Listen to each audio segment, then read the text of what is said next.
bom dia.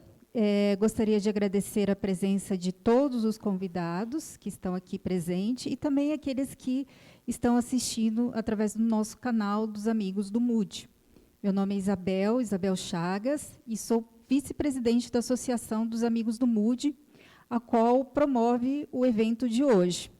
E também conta com o apoio do Ministério da Cultura e do Governo Federal. E convido a todos, né, a esta palestra de hoje com a temática O papel dos museus de ciência para o avanço da cultura científica.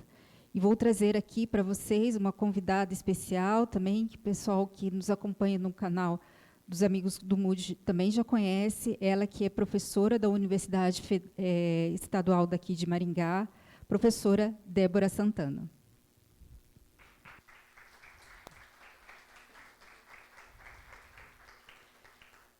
Bom dia, obrigada, é um prazer estar aqui com vocês. Quero agradecer aqui a Jennifer, que vai ser nossa intérprete de Libras, agradecer a quem está presencialmente assistindo e também quem está assistindo pelo canal de Amigos do MUD, de forma síncrona ou assíncrona. Nosso objetivo hoje é conversar um pouquinho sobre o papel dos museus de ciências para o avanço da cultura científica como um todo. Vamos falar um pouquinho sobre o que é um museu de ciências e como isso pode impactar na nossa vida diária, pode ajudar a uma comunidade a desenvolver sua cultura científica. Ao falarmos de museus de ciências, nos vem em mente o que seria um museu.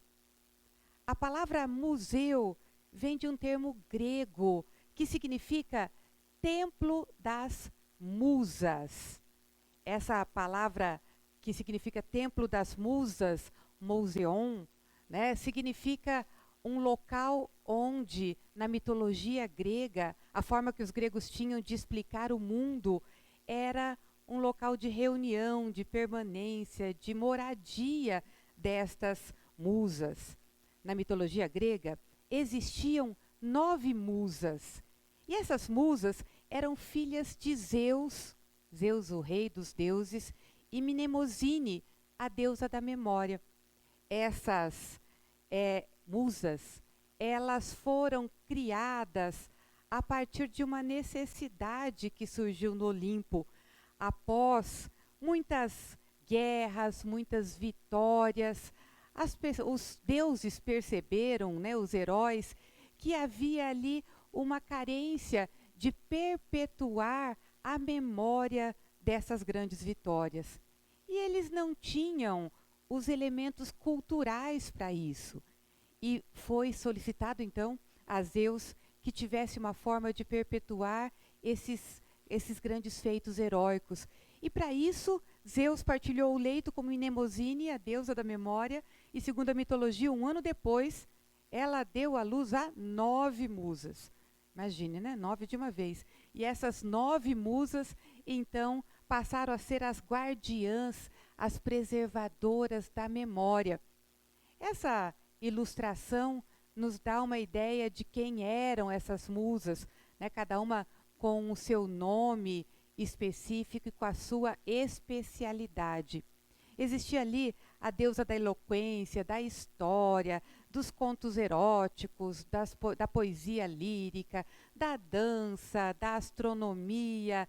Essas musas, elas tinham especialidades e juntas elas reuniam aspectos que hoje nós chamaríamos de cultura e de cultura científica. Esse ambiente, então, o Templo das Musas, era o guardião da cultura, da história, das vitórias.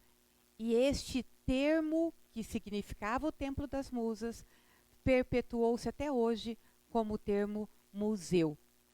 E hoje, nós consideramos o termo museu com um significado dado pelo International Council of Museums, que é o Conselho Internacional de Museus, que inclusive em 2022 mudou o significado coletivamente da palavra museu, e hoje nós consideramos museu como uma instituição permanente, significa que ela não existe só num intervalo de tempo, ela existe, né, por longa duração, ela foi feita para ficar, sem fins lucrativos e a serviço da sociedade que pesquisa, coleciona, conserva, interpreta e expõe o patrimônio material e imaterial. Abertos ao público, acessíveis e inclusivos, os museus fomentam a diversidade e a sustentabilidade. Então, vou chamar vocês para parar aqui um pouquinho nesta definição. Funções do museu: pesquisa, coleciona, conserva, interpreta e expõe. É isso que nós fazemos nos museus. Não é só um depósito de coisas antigas ou coisas esquisitas. Também não é uma escola. Também não é só um laboratório de pesquisa. É uma junção de todas essas coisas. Quando a gente pensa aqui no que se guarda no museu, ali a gente tem então a explicação. O patrimônio material e imaterial. Patrimônio material são as coisas que a gente pode pegar, os objetos. Nós podemos ter uma escultura, um quadro, uma peça do corpo humano, um experimento. Mas nós temos também o patrimônio imaterial, os costumes, as histórias, as músicas, as lendas, o jeito de falar e muitas outras características. Nós podemos, por exemplo, tendo o exemplo das plantas medicinais, que é uma das áreas deste museu que nós estamos hoje, né, nós temos ali uma exposição com o patrimônio material. Nós temos um horto vivo de plantas medicinais. Elas estão ali nascidas, dá para pegar, dá para observar. Nós temos também, né, podemos ter elas secas, guardadas. Mas nós temos ali também um ambiente de patrimônio imaterial. Porque nós, quando vamos falar das plantas medicinais, nós vamos falar das histórias dos povos originários, dos costumes das gerações anteriores e de como esse uso impactou o desenvolvimento da saúde, o desenvolvimento da ciência, inclusive até os dias de hoje. Mas museus são de vários tipos. Nós costumamos dizer que existem 8 tipos de museus. Aqui eu quero dar alguns exemplos. Museus especializados em elementos da natureza são os museus de história natural. Museus especializados em elementos do passado, da história da humanidade, de diferentes etapas da história, são museus históricos. Museus especializados em expressão humana, da cultura humana, na forma artística, são museus de artes. Museus que falem ali da cultura de povos específicos, de conjuntos humanos específicos, podem ser os museus etnográficos. Mas o que nos interessa hoje são os museus de ciências, que é um tipo de museus. Então, vocês entenderam, né, gente? Quando a gente fala museu, a gente não vai pensar mais em uma coisa velha. Ah, museu é um depósito de coisas velhas. Não. Mesmo quando for museu de história, é um espaço de pesquisa, de ensino, um espaço de fruição, que a pessoa visita por prazer. É um espaço para armazenamento, mas também para aprimoramento do conhecimento, certo? E de acordo com as suas características, ele tem, então, as suas peculiaridades. Mas o que seria um museu de ciências? Vou recorrer novamente à definição do ICOM, aquele Conselho Internacional de Museus, para a gente entender o que é um museu de ciências, que é um espaço dedicado à divulgação e educação científica. A gente tem aqui o acréscimo de mais uma palavra, né? A divulgação e a educação científica, que oferece exposições, atividades, eventos relacionados a diferentes áreas do conhecimento. E no seu acervo Tem objetos históricos, experimentos interativos, oficinas educativas, palestras e debates, entre outras atrações. E o objetivo é estimular a curiosidade, o interesse e a compreensão do público sobre o mundo natural e social e promover a cultura científica e a cidadania. Hoje nós estamos aqui em um museu de ciências, o Museu Dinâmico Interdisciplinar. Estamos falando aqui sobre a importância dos museus de ciências. Estamos fazendo uma palestra. Estamos fazendo um dos atributos dessa definição, que é melhorar ou trazer para o avanço da nossa cultura pessoal um pouco mais sobre este assunto. Mas de onde vieram museus de ciências? Para quem está nos assistindo aqui presencialmente, eles já tiveram a oportunidade de caminhar pelos corredores do museu e viram ali esculturas, aparatos, alguns animais taxidermizados, algumas peças humanas, já conseguiram ver elementos expostos. E às vezes vem a ideia assim, mas por que tantas coisas diferentes num ambiente só? De onde veio essa ideia? E a ideia veio dos gabinetes de curiosidade. Vou contar para vocês que há muito tempo atrás, lá pelo século XVI, século XVII, quando a gente estava vivendo períodos das grandes navegações, existiam cientistas, historiadores, pintores, que saíam de navio pelo mundo afora com o objetivo de conhecer, de compreender e de retratar e de capturar um pouco do esquisito que tivesse pelo mundo. Conhecer um pouco mais do que existia além mar, para além da Europa, que naquela ocasião era considerada pelos europeus como um centro de cultura, um centro de educação para o mundo todo. E essas pessoas que saíam viajar pelos continentes, pelas grandes navegações, iam capturando aquilo que eles encontravam de diferente. Via uma rocha, uma pedra diferente, trazia. Via um animal, um inseto maior, mais estranho, colorido, diferente, capturava. Muitas vezes um animal matava, taxidermizava, o popular empalhado.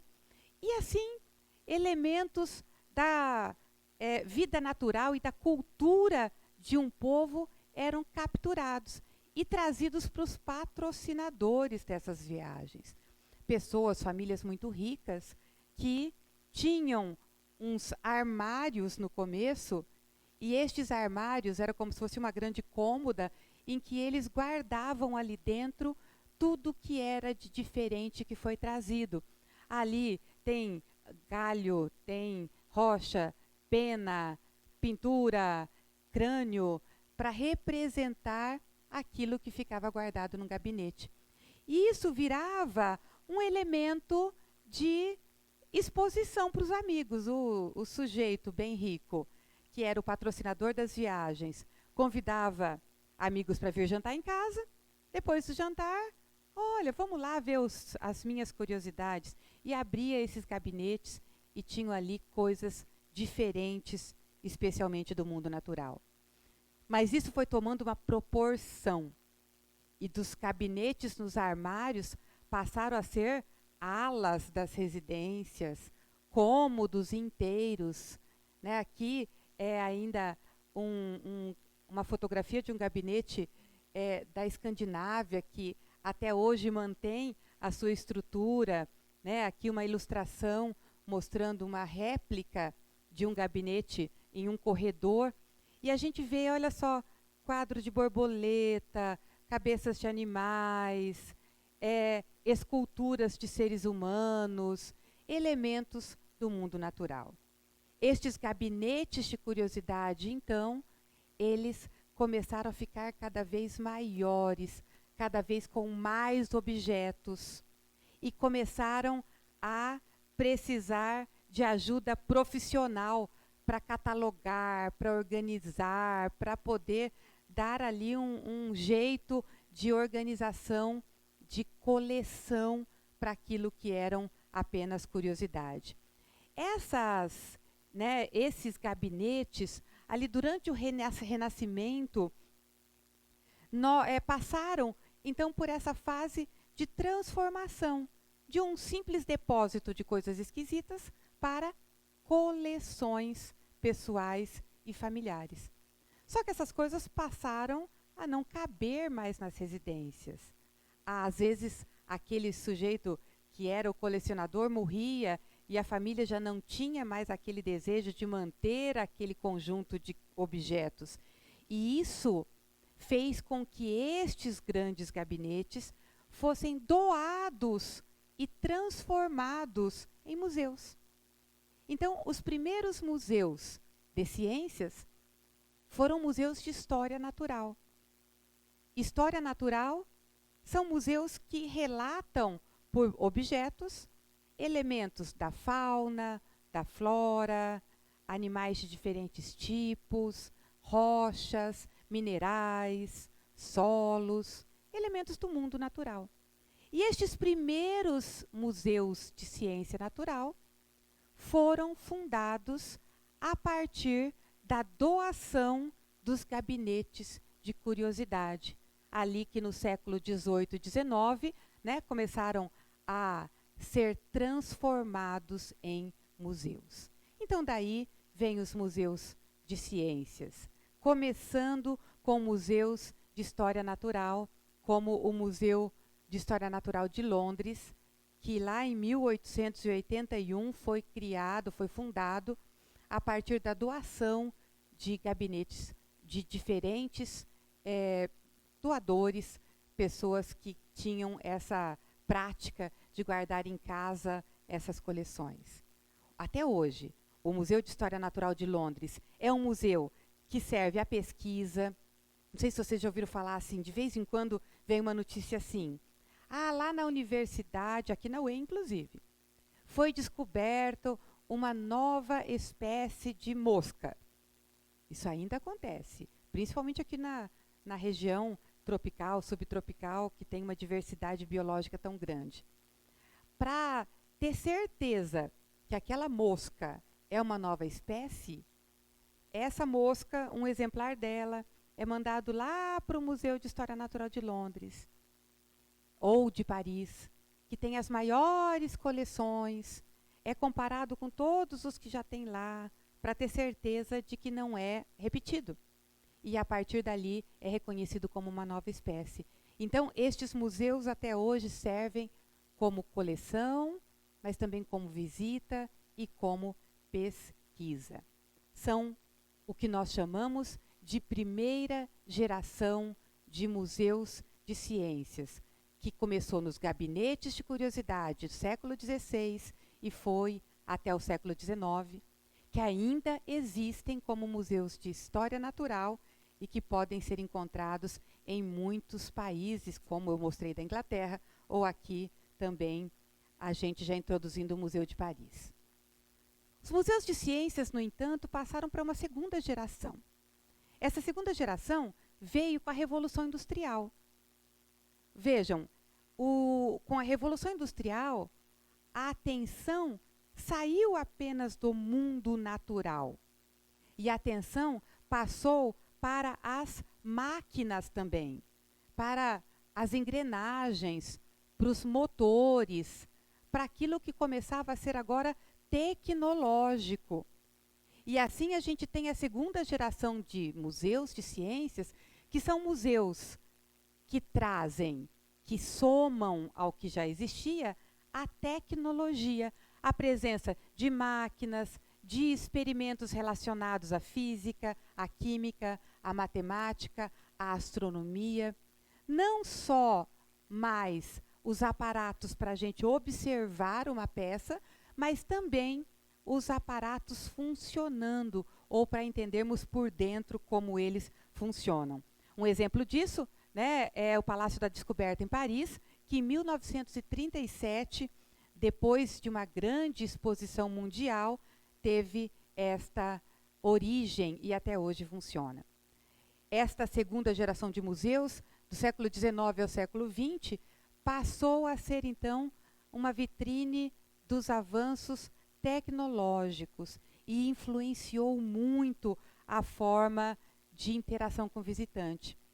O Museu de História Natural geralmente tem muitas placas: não mexa, não toque, não encoste, né? Até porque os animais taxidermizados, popularmente chamados de empalhados, eles geralmente têm compostos químicos tóxicos ali na sua preparação. E se a gente fica tocando, a gente pode se contaminar, se intoxicar, mas pode estragar a peça também. Já aqui agora, com esses museus diferentes, passaram a existir elementos interativos, elementos que pudessem ser tocados. E nesta segunda geração de museus, a gente passa então pelos museus que têm a prática chamada de hands-on. Hands, mão. Mão sendo utilizada na concepção dos experimentos, das práticas e das exposições. Hands-on, a gente está vendo aqui um exemplo de um museu em que as crianças estão mexendo. Aqui no Moody a gente tem hands-on.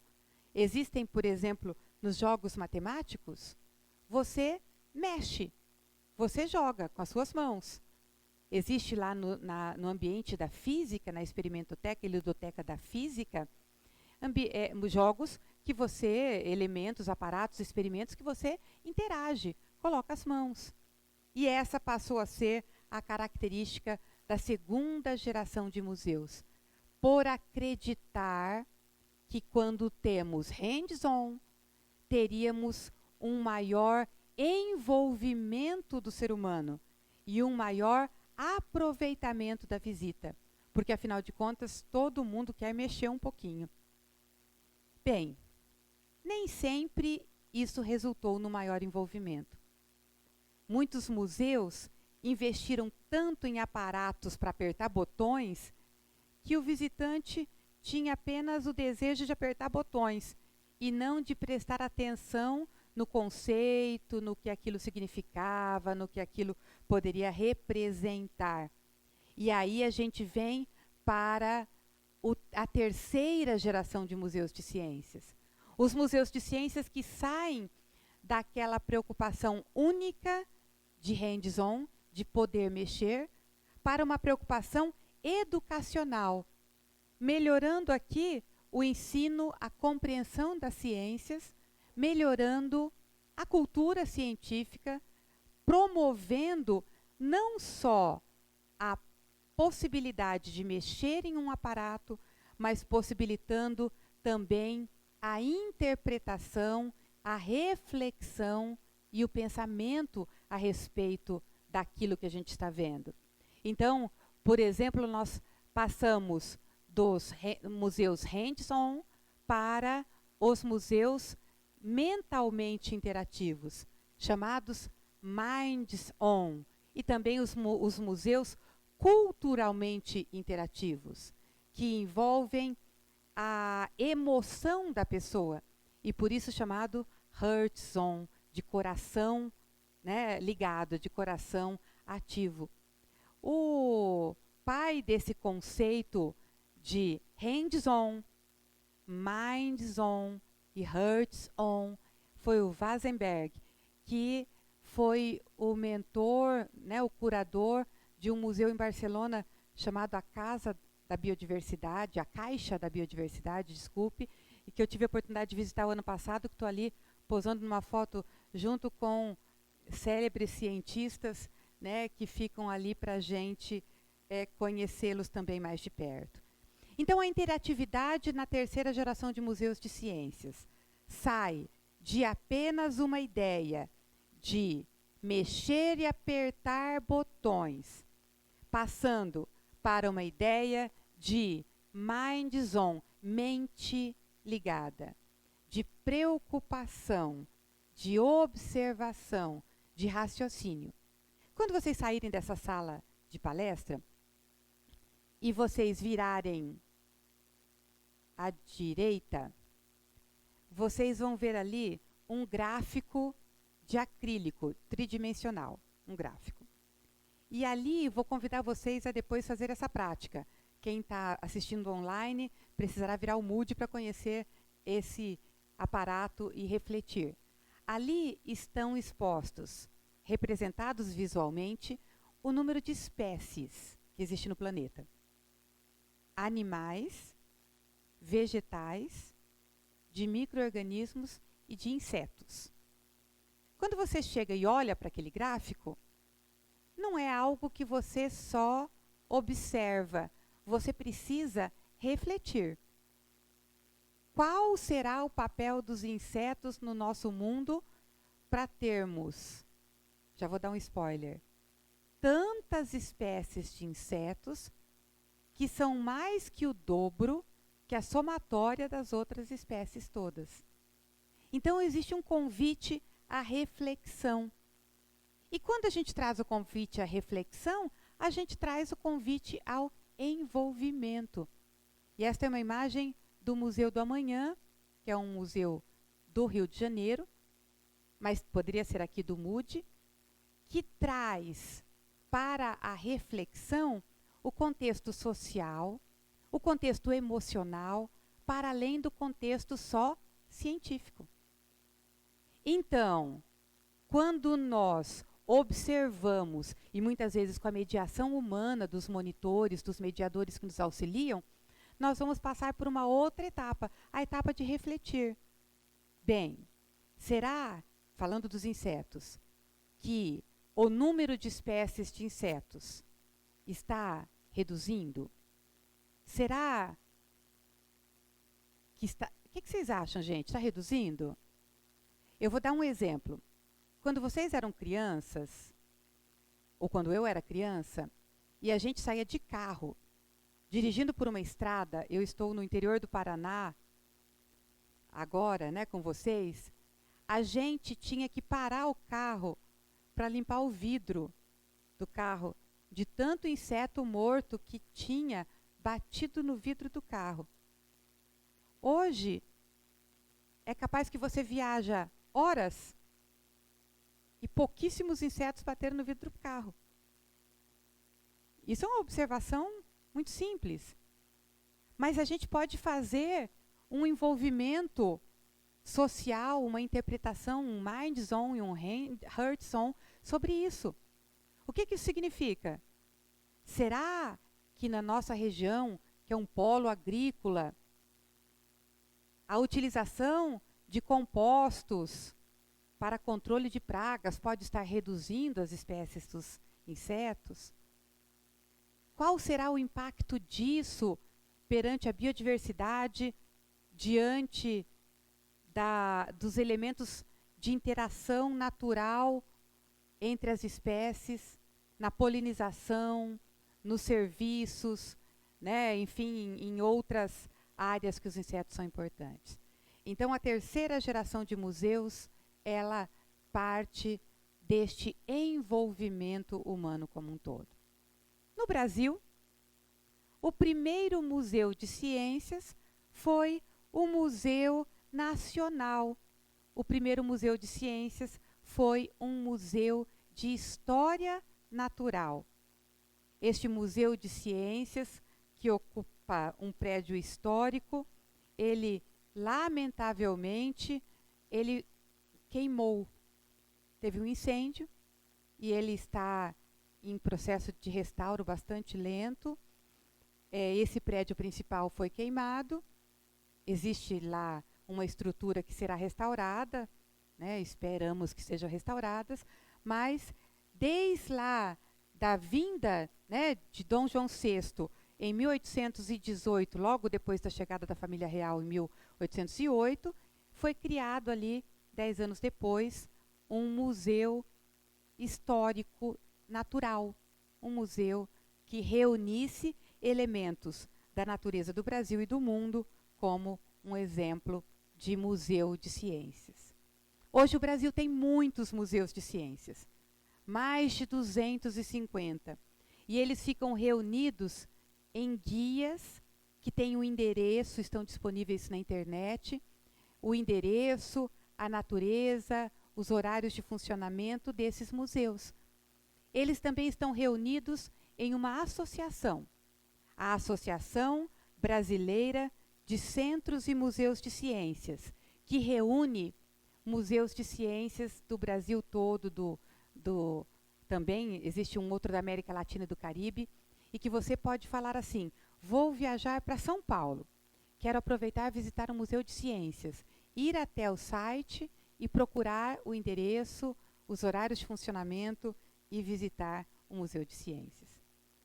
Encaminhando para o fim da minha fala, eu não posso deixar de falar deste museu. Então, nós falamos um pouquinho do que significa museus, das definições de museus, o que é um museu, os tipos de museus, o que são museus de ciências, de onde eles vieram, quais as suas características e gerações.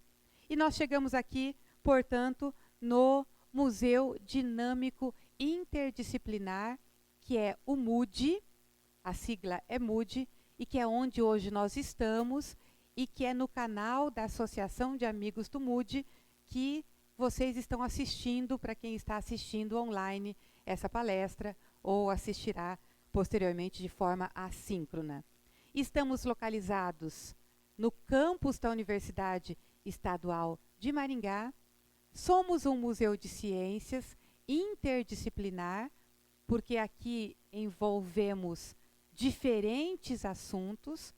Contamos com um ambiente que aborda matemática, física, química, entomologia, o estudo dos insetos, zoologia, ecologia, fisiologia, histologia, anatomia, enfim, são muitas plantas medicinais, são muitas áreas de conhecimento que, associados a uma abordagem de artes, integrando as artes e a ciência, e associados à história da ciência, a partir de painéis ilustrativos de obras da história da ciência, apresentam para os visitantes um pouco desta interatividade hands-on, minds-on, hearts-on de um museu de ciências.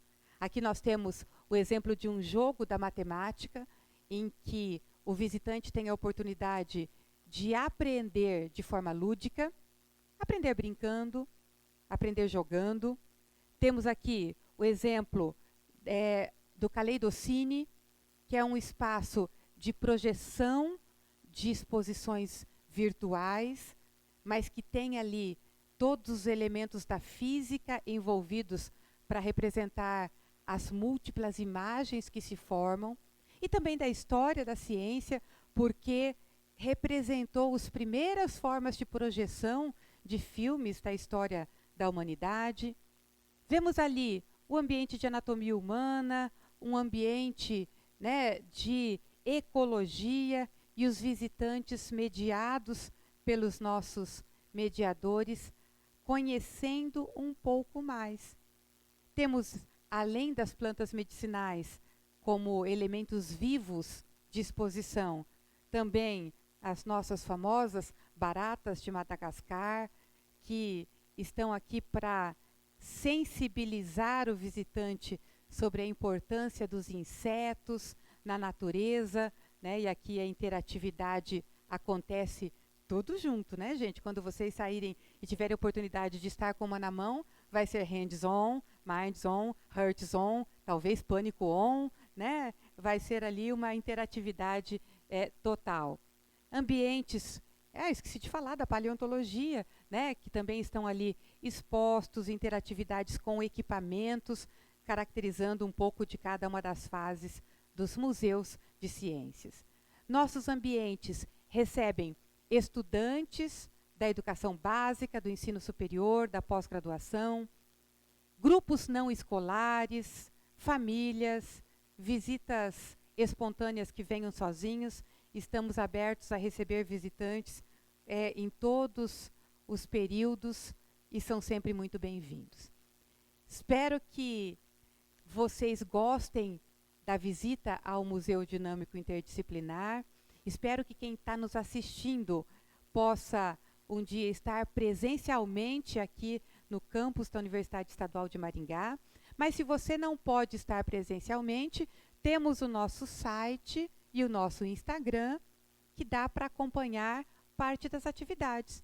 E também por este canal do YouTube, se você for lá nas playlists, você vai encontrar a visita virtual a alguns ambientes, experimentos desenvolvidos, mediação pelos nossos mediadores, e assim é uma forma de ter uma interatividade, mesmo não estando aqui fisicamente presente. Bem, eu queria abrir para perguntas. Agora, reflexões, eu não sei se vocês gostariam de questionar alguma coisa, mas o objetivo foi trazer um pouquinho sobre os museus de ciências e a cultura científica. Muito obrigada pela atenção.